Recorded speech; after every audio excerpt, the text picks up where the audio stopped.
Hey everyone, so on our last little section of today's lesson, and we are making connections to real life events. We're going to start though by just reading a little excerpt and talk about a word in the text that is brought up and just move from there. So let's go.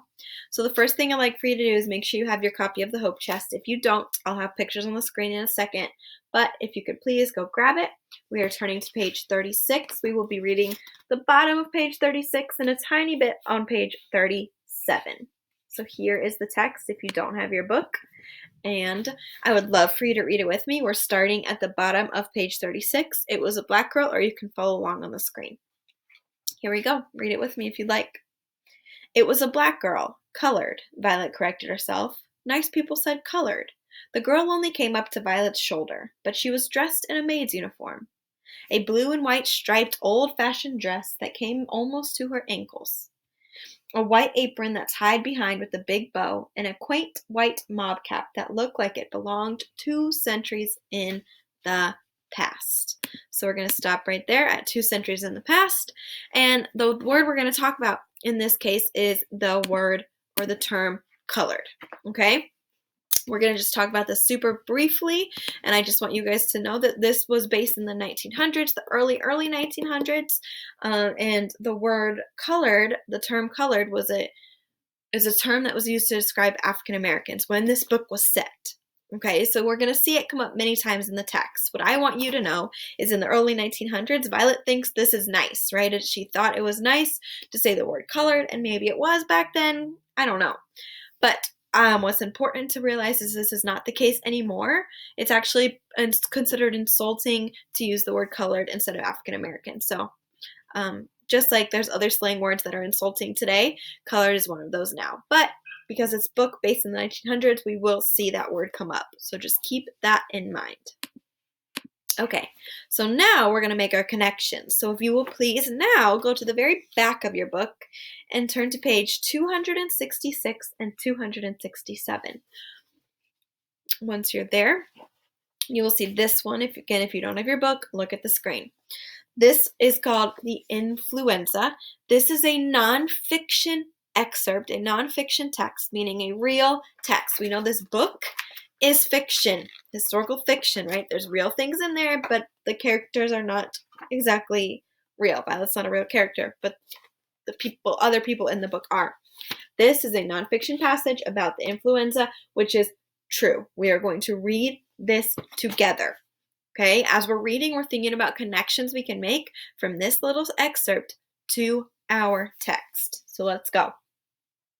We'll look at that photo first. It's a demonstration at the Red Cross Emergency Ambulance Station in Washington, D.C. during the influenza pandemic of 1918. So remember the beginning of this book. We know that this time of the world, there was a horrible flu going around, and people were dying because of it, and it's kind of scary because it's kind of similar to what's going on with COVID-19 right now.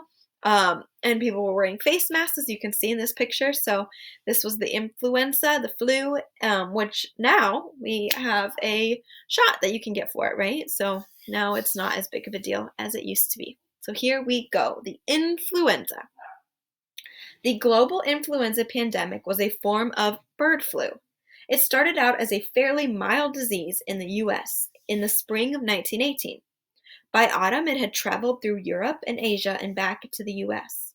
and had mutated into a deadly disease which killed an estimated 20 to 50 million people worldwide. At the time, it was called the Spanish influenza because Spain, a neutral country in World War I, reported a high death toll. The warring countries also had high death tolls but didn't report them because they didn't want to reveal any weakness to their enemies. Okay. So now what you're going to do is you're going to think, what connection can you make between this excerpt and what we've read so far? So any connection from chapter 1, 2, or 3 in the front of this book, what is something that you can connect to that you think, ooh, this part, I know the influenza was talked about in this part of the book, any connection. I'm thinking of one right now. It maybe have to do with Violet's friend who unfortunately passed away. You can make any connection that you would like. And video is going to pause, and you're going to write it in your text box. So make a connection about the influenza and the Hope Chest. Go. All right, great work. So now we're going to jump to page 267, and we're going to read, we just read influenza, and now we're going to read World War One. Okay, so we're going to do the same exact thing. We're going to read this little excerpt. This is nonfiction, this is true, and then we're going to make a connection to our book we're reading, The Hope Chest. Here we go. Read on the screen or in your book. World War One. World War I began in 1914 when the German army overran Belgium and invaded France. It officially ended on November 11th, 1918, although sporadic fighting continued for many years. It was ultimately one of the root causes of World War II in 1939. The United States entered the war in 1917 and began sending large numbers of drafted volunteer American soldiers, many carrying influenza, overseas in 1918. The arrival of the strong American reinforcements combined with the revolution in Germany led to a German surrender. So Germans surrendered, so that means that America helped win because they sent in their troops. So let's look at this picture. It says, every girl pulling for victory, Victory Girls, United War, Work Campaign. It's a poster urging women to help the war effort in 1918. So same exact thing. You're now going to think about a connection that you can make between this excerpt and something in the text from chapter 1, 2, or 3. Was there a time they talked about the war?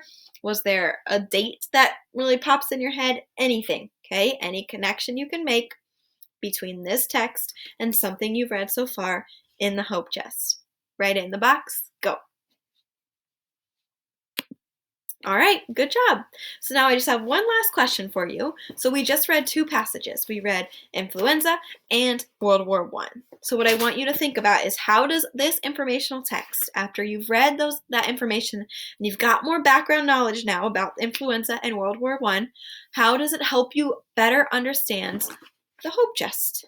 How does it help you better understand the Hope Chest? Okay, this is your last question. How do you now better understand the Hope Chest? It's really just your creative question. You can answer however you like. There's no right or wrong answer. Just how does it help you better understand? Go. All right, you're done. You did awesome. So you're officially done with week 1 of our L curriculum. Monday, you will have a mid-unit assessment. You'll be okay. You'll be great, where you'll be reading chapter 4 and answering some questions. So it's very similar to what you've been doing this week. So have a great weekend. I hope you finished all your work this week. If you haven't, I know you have some work to do to get it done. So good job, and I will talk to you later.